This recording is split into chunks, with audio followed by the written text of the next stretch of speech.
할렐루야. 하나님께 영광 돌립니다. 8장으로 갑니다. 기도합니다. 하나님 8장의 말씀들을 열어주시기를 원합니다. 하나님께 영광을 돌리며 감사와 찬송은 오직 하나님께 있습니다. 눈을 여시고 귀를 열어주시고 무엇보다 전하는 종의 마음을 낮추시며 오직 성령의 나타남과 말씀과 복음의 통로만 되게 하시고 천하보다 귀한 영혼들이 이 말씀 앞에 있사오니 주의 백성들을 회복시키시며 세상적인 삶에서 벗어나도록 내 능력과 자신의 지식을 의지하지 않고 오직 말씀 앞에 겸손하게 하옵소서. 오늘도 말씀하실 하나님을 찬양합니다. 예수님의 이름으로 사모하며 축복하며 기도합니다. 아멘. 자, 오늘은 8장 본문 전체 두 번째 시간인데요. 전체적인 그림들을 그리면서 8장의 핵심적인 내용들을 살펴보기 원합니다. 성령이 어떤 일들을 행하시느냐, 요거를 꼭 기억하십시오. 그래서 주제는 성령의 일하심입니다. 자, 먼저는 1절로 8절, 핵심은 8절입니다. 8절 읽겠습니다.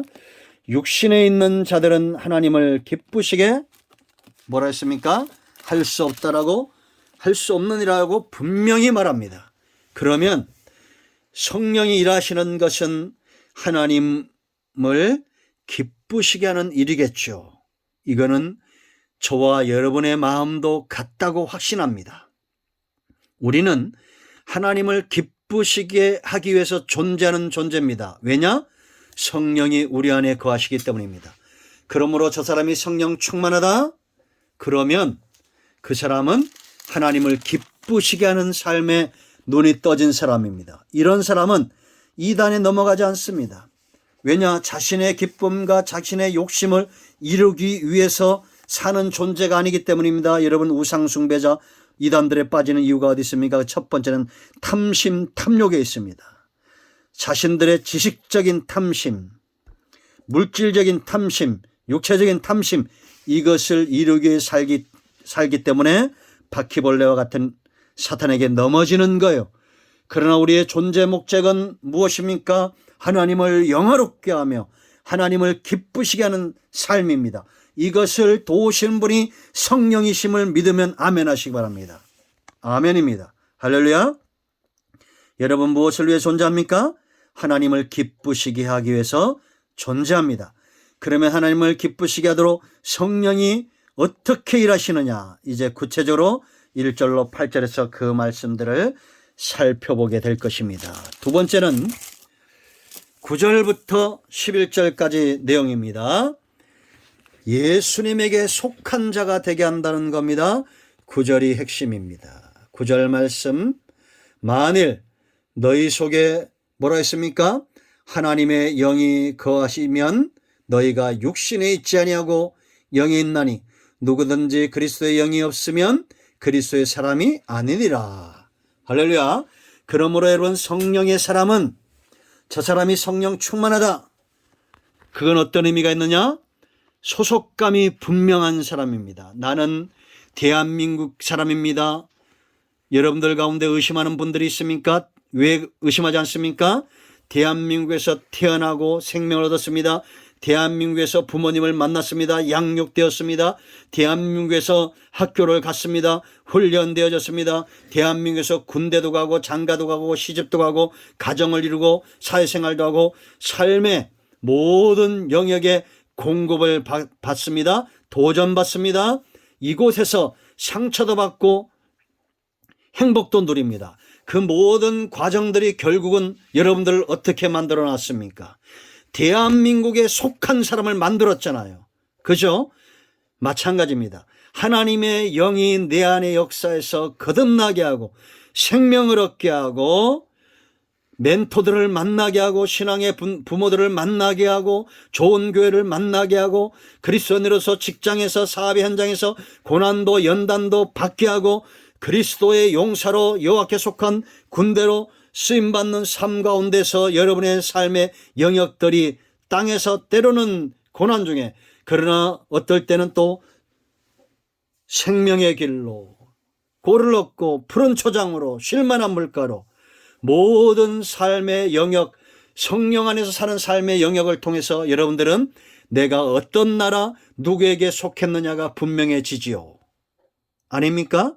그러므로 여러분들이 성령에 충만하다는 것은 여러분들이 성령에 민감하면 이 나라에서 충성된 종으로 신실한 일꾼으로 모범 시민으로 살기를 원할 겁니다. 여러분들은 좋은 부모를 만나고 좋은 학교를 가고 좋은 친구 관계를 맺고 그런 것들이 어떤 겁니까? 돈 많은 부자 뭐 이런 건가 아니잖아요. 정말 신실한 사람들, 성품이 좋은 사람들을 만나 그 과정에서 우리가 대한민국의 소속감을 느끼듯이 성령은 선하신 분입니다. 성령은 의로우신 분이고 성령은 진실하시고 성령 안에는 좋은 것들만 있습니다. 이분이 말할 수 없는 탄식으로 우리를 위해서 간구하시기도 하고 26절 27절. 그러면 나는 세월이 가면서 무엇이 분명해야 됩니까? 그 해답을 얻으시기 바랍니다. 세 번째, 자녀의 삶으로 인도해요. 2절로 17절입니다. 자, 보세요, 여러분. 16절이 핵심입니다. 성령이 친히 우리의 영과 더불어 우리가 뭐라 했어요? 하나님의 자녀인 것을 증언하시나니. 여러분, 절망은 없습니다. 낭망도 없습니다. 여러분들이 좌절할 때 그래도 낙심하지 마세요. 여러분 속에서 여러분들이 어떤 존재인가? 내가 바닥까지 내려가도 변치 않는 게 있습니다. 여러분들이 살다 보면 사업에도 실패합니다. 인간관계도 실패합니다. 많은 것들을 실패할 수 있어요. 그러나 분명한 거 있죠. 내가 누구의 아들인가? 내가 누구의 딸인가? 저는 그 전에 이 성령의 나타남과 능력에 대해서 눈이 떠지기 전에 힘들고 어려울 때는 제일 먼저 누가 생각났겠어요? 부모님이 생각이 나는 겁니다. 이제는 아버지의 목소리만 들어도 눈물이 납니다. 과거에는 힘있고 까랑까랑하는 목소리가 이제는 제 목소리를 잘 알아듣지 못합니다. 전화를 받으면 누구요? 그럽니다. 그 첫마디에 눈물이 납니다. 그러나 내가 힘들고 어려울 때는 그 부모님이 생각이 납니다. 왜? 밀접합에 사업도 실패하고 친구 간의 관계도 실패하고 여러 가지 실패도 부모님의 사랑은 여전히 나를 지키고 있기 때문입니다. 그러나 신앙 안에서 말씀 안에서 은혜 안에서 철이 들고 이제 내가 때로 연단 가운데 사람과의 관계에서 힘든 상황도 있을 수 있고 여러분들도 마찬가지입니다. 직장에서도 힘들 수 있잖아요. 그 밑바닥으로 내려갔을 때 여러분 안에서 여러분이 어떤 존재인가 일깨우시는 분이 있습니다.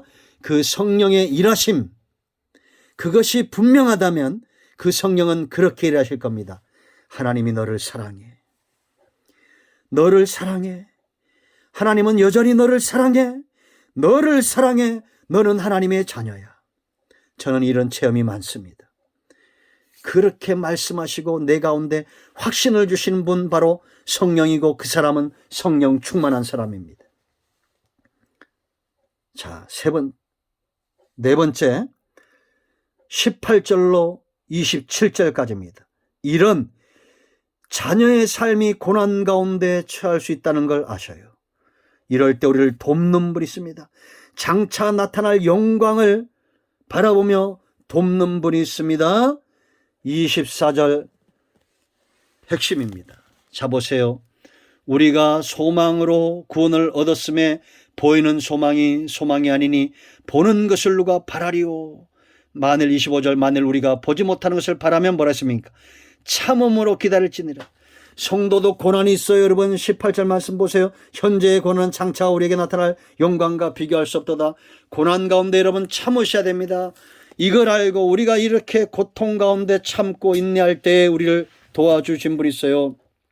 26절 이와 같이 성령도 우리의 연약함을 도우시나니 우리는 마땅히 기도할 바를 알지 못하나 오직 성령이 말할 수 없는 탄식을 우리를 위하여 친히 간구하시느라 우리를 돕는 분이 있습니다. 그러므로 여러분 성령 충만한 사람은 고난 중에 인내하며 성령과 더불어 기도하는 사람입니다. 자, 다섯 번째 28절로 34절입니다. 성령이 우리 안에서 행하시는 일은 뭐냐? 예수님을 닮아가게 하는 거요. 핵심은 30절 알까 읽어줘. 30절과 더불어 32절입니다. 자기 아들을 아끼지 아니하시고 우리 모든 사람을 위하여 내주신 이가 어찌 그 아들과 함께 모든 것을 우리에게 주시지 않겠느냐. 구원의 목적은 영화로운 겁니다. 이것을 위해서 하나님이 아들을 주셨잖아요. 그렇다면 하나님이 어떤 대가도 어떤 것도 아끼지 않고 우리에게 주어 반드시 30절의 구원의 목적을 이룰 겁니다. 우리를 영화롭게 할 거예요. 그리고 자, 시간이 많이 갔습니다. 마지막으로 35절부터 39절까지는 이제 이런 구원의 목적을 안 바울의 마지막 찬송입니다. 사랑을 노래하는 겁니다. 이 큰 과정, 구원의 우리를 영화로운 가정으로 이끌어가는 이 과정에서 하나님은 절대 우리를 놓지 않는다. 15가지 환난들이 있습니다. 그러나 하나님의 사랑에서 우리를 끊어낼 수 없을 거예요. 그래서 성령 충만한 사람은 하나님의 사랑으로 충만한 사람이고 그 하나님의 사랑을 의심치 않는 사람입니다. 8장 다 했습니다. 지금 11만에 끝냈는데 그러나 보다 구체적으로 이제 우리가 8장을 공부하게 될 것입니다. 오늘 전체적인 그림이 중요합니다. 이 부분을 여러 번 반복해서 들으십시오. 그러면 성령이 우리 가운데서 어떻게 일하시느냐 해서 큰 도움이 되고 분별하게 될 것이고 넘어지지 않을 것입니다.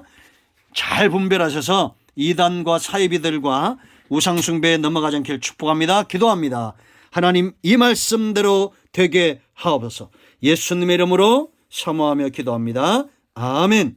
이제 선포합니다. 나사렛 예수 그리스도의 명하노니 우리 가운데 역사하는 모든 흑암과 어둠의 영들은 묶임을 넣고 떠나갈지어다. 예수님의 이름으로 치유되며 회복될지어다. 어둠은 물러가고 모든 막혀있는 문제들은 회복될지어다. 열려질지어다. 할렐루야. 예수님의 이름으로 선포하며 축복하며 치유하며 기도합니다. 아멘. 응답되었습니다. 간증을 나누시기 바랍니다. 아멘.